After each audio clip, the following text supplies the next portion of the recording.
Welcome back to the channel. In today's video I want to show you a video series that I want to produce, and this is basically going to help you to tinker with so many WordPress ideas and functions, getting you to produce a plugin that you probably can sell or even use in a production site.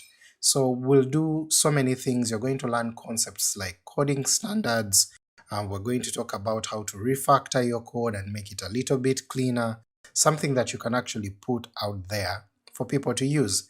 Now here we have on Whois something that we can use to search for domain names and make purchases out of it. So I would like to recreate something like this, but we're going to be using APIs for a local domain provider, and that is basically for a .ug domain, because that's where I'm staying and we don't have something like this that can help you search, renew, and do so many things.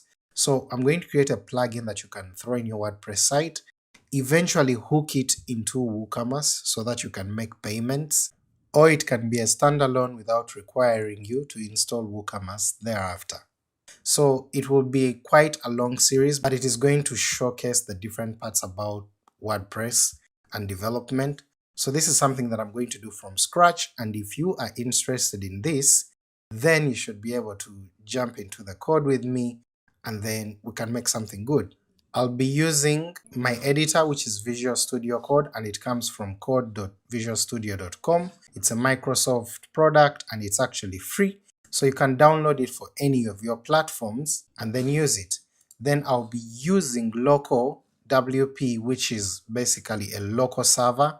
It will give you a database, it will give you PHP, it will allow you to use Mailhog as a mail trap, and those are the two pieces that I'm going to be using. Now this particular course will also require you to know some HTML, it will require you to know some CSS, some JavaScript, and PHP. You don't have to be super talented in all those fields for you to be able to pick up this course. Just having basic knowledge will allow you to navigate through this and grow you along the way. So if this is something that you are interested in, then please let me know in the comments.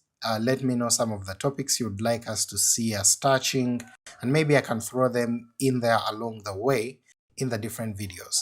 But remember, we'll be working with an API, we're going to work with authentication, and that's something that I know people have been asking a lot about.